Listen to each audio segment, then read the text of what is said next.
Fort Myers Beach Good Neighbor podcast. No shade, just sunshine. Drama-free, positive vibes only. This is the Fort Myers Beach Chamber Roxie series, where we share local information, meet the people who make this island special, and shine some sun on the businesses that keep our island glowing. Here's your host, Cabo Jim Shout. Welcome, Fort Myers Beach Good Neighbors, to another episode of the Roxie. But we're not at the Roxie, but we're at the beach still, right? That's right. Absolutely. But today we have Cindy and Mary from Turtle Time, kind of to explain. We're talking about what every local and visitor should know about the nonprofit helping protect the turtles here on the beach, right? So, for people who aren't familiar with what Turtle Time is, it's not a clock. But what is Turtle Time? We are a volunteer organization. There's probably 150 of us, and we are tasked with monitoring the nesting sea turtles who will visit us from May to October usually. What we do is we patrol the beach every morning, all of our sandy beaches in all of Florida, and we look for turtle sign, and then we decide whether the turtle on this visit has laid eggs or not. And if so, we mark it off as a nest, and then we monitor it until the eggs hatch, which takes about 2 months. Cindy, what would you like to add? Well, that Florida is a very important place for turtles, and the state of Florida, 90% of all the nests in the United States are in Florida. Really? So that's why Florida is so Big important. deal, yeah. And for loggerhead turtles, which we mainly have in Florida, we're 60% of all the loggerhead nests are here in the whole world. So it's very important we continue to do our monitoring and our protection of these species. So we continue to have them downgraded from the Endangered Species Act. That's crazy. I didn't know that the percentage was that high for turtles. Right, and I'd like to add the fact that Oman, which is in the Middle East, used to be number one in loggerhead reproduction, but because of all the troubles that are going on there now, that is not the case. We here in Florida are number one in the world. It's all our responsibility. Yeah, we need to step up our game a little bit.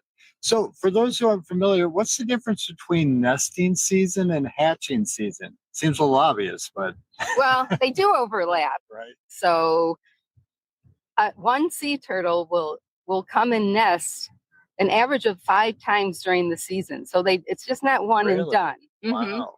And so as they do, they'll nest and then they'll come back every 10 to 14 days until they don't have any eggs left to do anything with. So nesting season is typically runs from the end of April until the end of July, sometimes When it into starts to August. cool off, right. Sometimes into August. Yeah. Okay. But then we have to wait the 2 months for all these nests to hatch. Interesting. So, once people know about season, the next question is, what should people be doing differently? Because, Oh, there's that's a why lot. we're here, Jim. Right, Thank you. Right? Thank you. There's a lot that people need to know about turtle season, what they need to do and what they don't need to do. And the right? thing is, we know that people want to cooperate. We speak with hundreds of people, and everybody just absolutely loves these little critters and wants to do what they can. So, Cindy, what should we do? Well, first of all, as you can see, the town of Fort Myers Beach is becoming very wildlife friendly with their lighting. We're having amber LED lights installed down Estero Boulevard, and it doesn't just help the turtles, it helps the birds, it helps all animals, including us. And I've had the pleasure of driving on our newly lighted boulevard, and it truly is a wonderful difference. It's so much better. And it's safe for people and it's safe for wildlife, and that's Yes. the best part. Yes. It's so calming because now all these cars have these bright lights on anyways, and it's just a calming different effect. It's right? We notice the exactly. difference. And I was just on a road trip out to California and back, and it's so much easier when those cars don't have those white lights. Unfortunately, after Ian, we have a truck has the white LED lights, and I wish we didn't, because I know how hard it is for me to see driving at night. So let's go back to lights, Cindy. Yeah, What should so the people most do? important thing for lighting year-round on Fort Myers Beach, there's a municipal lighting ordinance is that every light has to be downward directed, meaning nothing going above. Yep. It has to be fully shielded. So there's a shield around the whole light, the top and around, and it has to be amber LED and full cutoff too, meaning that full cutoff. But if you're fully shielded, you're going to not see the source of the bulb at all. That's the important thing. And it's important that it's amber LED that's above 560 nanometers in wavelength. So it's not the color of the light being yellow like a bug light. Yep. It's Still need a special type of light. Exactly. You can't just take a white light and paint it red. It won't work. They did that in the olden days. Right. But we're far beyond that. It's easier and easier to get a hold of these lights. And I know that a nonprofit Sea Turtle Conservancy, they're trying to work with local stores like Home Depot. I know when I did the rehab on our house, I was able to get things from Home Depot. That's nice. That's readily available. Yeah. So you have to go search for it. So. And it actually says turtle friendly, and Lowe's has the same thing. And so hopefully it's easier, and it's required. Yes, it's required by our town law. And, and for visitors, you get a lot of people that come and visit and stay in a vacation home. They don't know at night sometimes to have the windows open, the drapes open, and the bright lights on all the time, right? That's right. And we would like to remind people that includes your cell phones. If you're going for a beach walk, whether it's late at night or early in the morning, please don't turn your light on to look for shells, because that blinding white light will possibly prevent the female from coming in and laying her eggs. So no white lights, even the ones on your phone, please. I think there's going to be a concerted effort this year in the area, in our area, including Sanibel, Fort Myers Beach, because we've had so many disorientations. We had a record number last year, and it's going to be a concerted effort to try and cut down on the light pollution. Yep. I know people on Fort Myers Beach think if you're not near the beach, then it's not a problem. But, well, first of all, we had a hurricane, and if you please come out to the beach and see if you can see your lights from your house, there's no shielding at all.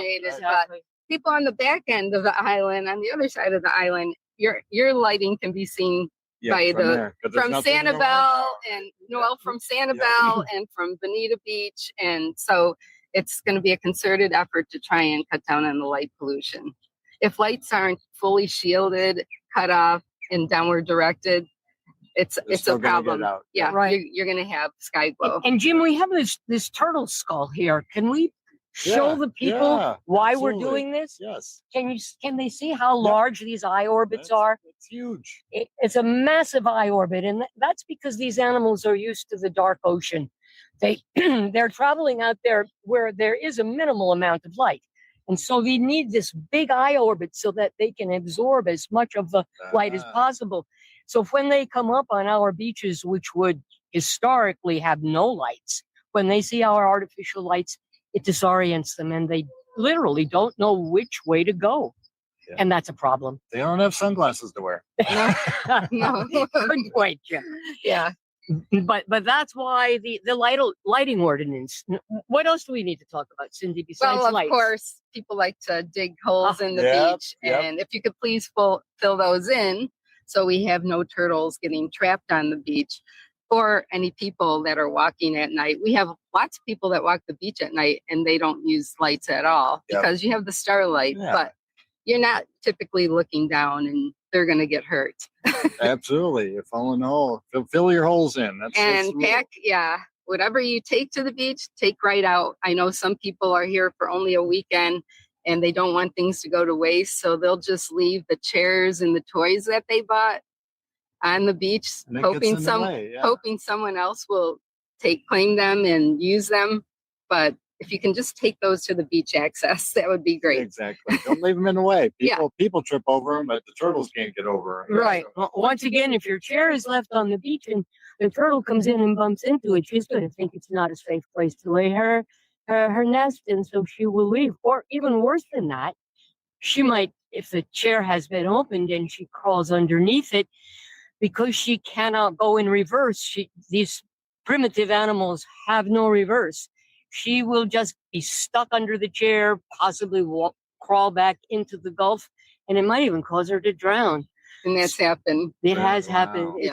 so dangerous. And then if you look at the size in this jar here, I have a hatchling, and you can see from the size of it that even something like the track from a vehicle on the beach, this animal could potentially, when it's out of the nest and nice and healthy, trying to crawl into the water, falls into one of those, and if it's flipped over, it's the end of the story. They Even can't get out.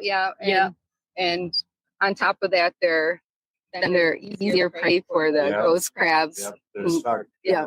right. So we've got lights, we've got furniture, we've got holes. Those are the main things that we ask people to be But if you conscious of. do, so many people are able to enjoy on Fort Myers Beach in the area.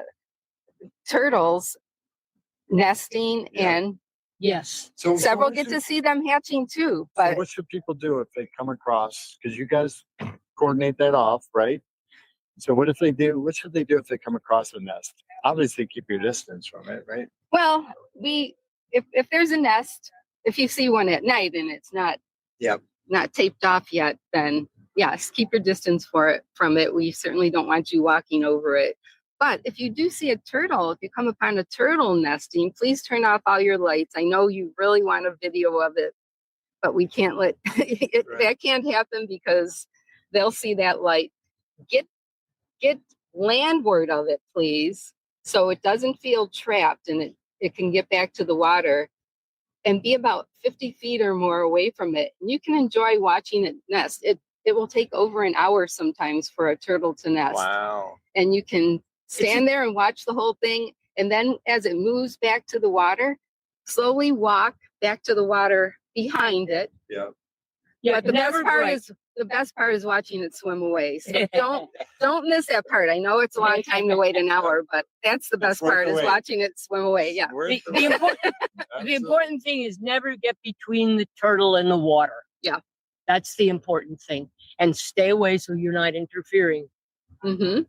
Absolutely. So typically, what's a typical day look like you guys for now? Now that it's season, right? I'm sure you're up early, right? And checking out for nests. And You wouldn't believe how early we get up because we're so excited about this whole thing, Jim. Well, and we try to get out before anyone. Yeah. So it's easier for us to see. Yeah, we What's need to get going out on. before And anyone we need, tramples on and the sign. everyone here that's putting out chairs or the vendors on the Yep. beach, they have to wait for us to do our job first. So we try to be on it and be able to let them set up as early as possible. and you're just looking for tracks coming up and then checking to see if they've actually nested them. Yeah, we have to document every move a turtle makes on the beach. Oh, really? Yeah.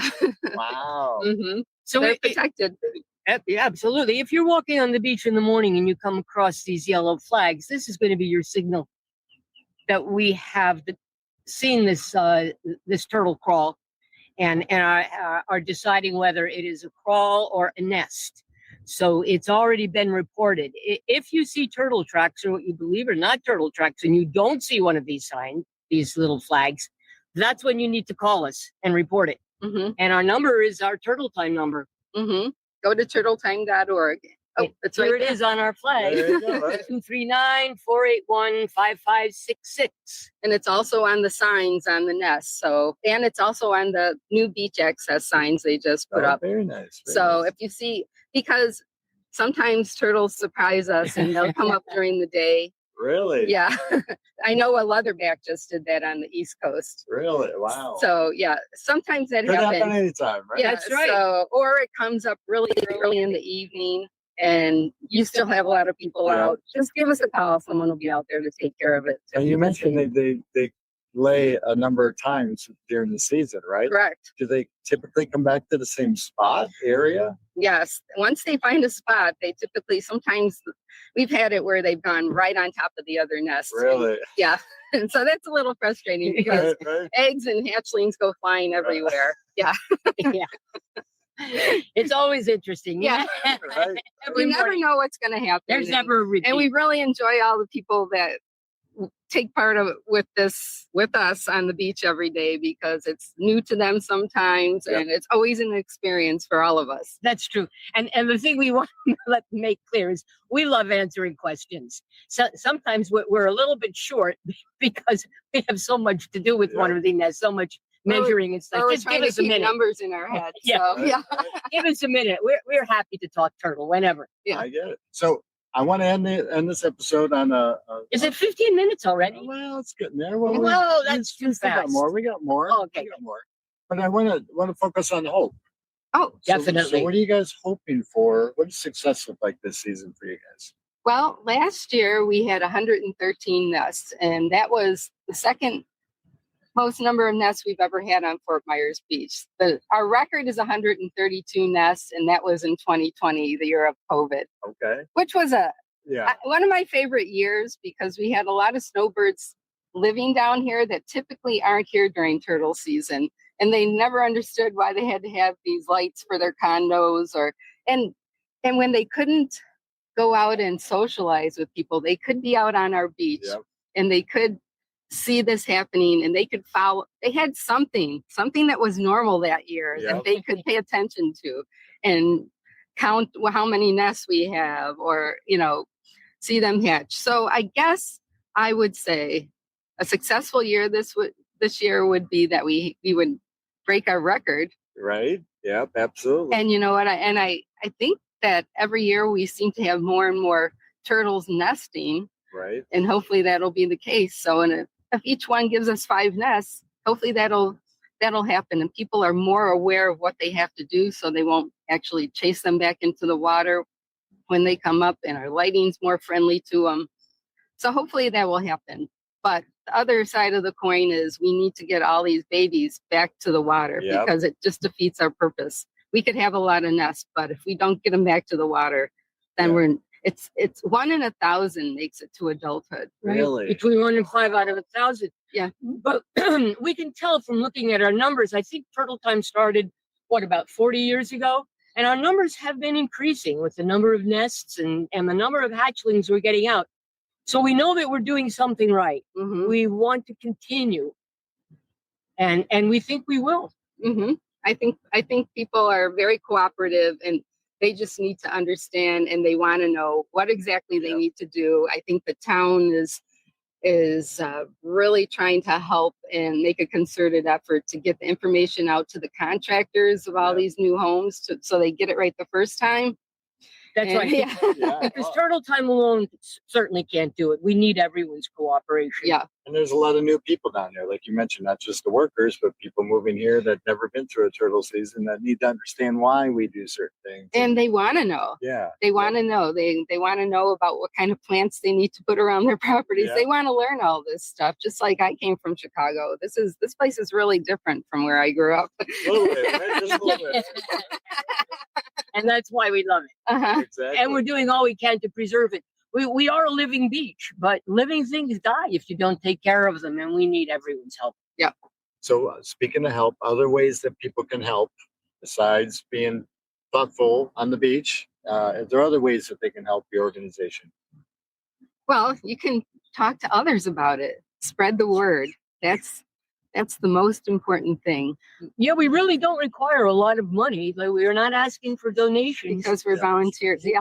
We're volunteer. The most expensive thing, I think, is our shirt. Yeah, we have, you can go to turtletime.org. You can see some great videos there. And a lot of people like to volunteer. So that's where you would send your email to turtletime.org. You typically volunteer 1 day a week or 2 days a week. And it's early in the morning. So you can go to work or do whatever else you want to do the rest of the day. And it's a great way to start the day. No one's on the beach. It is. You never know what you're going to see in the morning. It's. I've been out there a couple of times. Mm-hmm. It's interesting. Mm-hmm. It's quiet, but it's nice. Mm-hmm. So wrapping things up, any last words for our listeners today? Well, I'm encouraged for the future of the turtles in this area. We just need to really concentrate on the lighting. And people don't understand how far that extends with these white LED lights. So there's going to be a concerted effort for long distance cumulative lighting Education. Yeah. education in the county, I'm sure. I know that's coming up. We've Well got a said, large Cindy. percentage of the nesting in the turtles here, so we need to absolutely step up our game. Right, but I Yep. think we can have even more. Yep. So, and the more turtles that nest on our beach, the more experiences our visitors get to have. And it's just such a positive thing. It is. It's just, I love it. It I truly love, is. I love, And it's so important. They're an integral part of our ecosystem, and we know we need to tend it. So we can start by taking care of these and we hear, magnificent animals. yeah, we hear it all the time. It's on their bucket list to see a turtle, to see a hatchling, Right. to see a nest hatch. It's on their bucket list. So We're gonna I make wonder it where happen. that is here. worldwide. Yeah. Well, ladies, it's been a pleasure getting Uh-huh. to know you, and thank you for sharing what Thank- Turtle Time does. And we hope to see you at the beach here soon, and the turtle nest hatching Yep. Thank you so safely, much, right? Jim. Absolutely. Thank you for your time. Thank you so much. What an opportunity. Ladies. Thanks for soaking up a little sunshine with Roxy and the Fort Myers Beach Chamber. If you loved today's local scoop, share this episode, leave a quick review, and follow for more island stories. And come join us every Friday at the Roxy in Times Square on beautiful Fort Myers Beach. Also, to nominate your favorite neighbors, local legends, heroes, or local businesses to be on the show, go to fmbgoodneighbor.com. That's fmbgoodneighbor.com. Or call 239-427-4100. Until next time, support local, be a good neighbor, and we'll see you at the beach.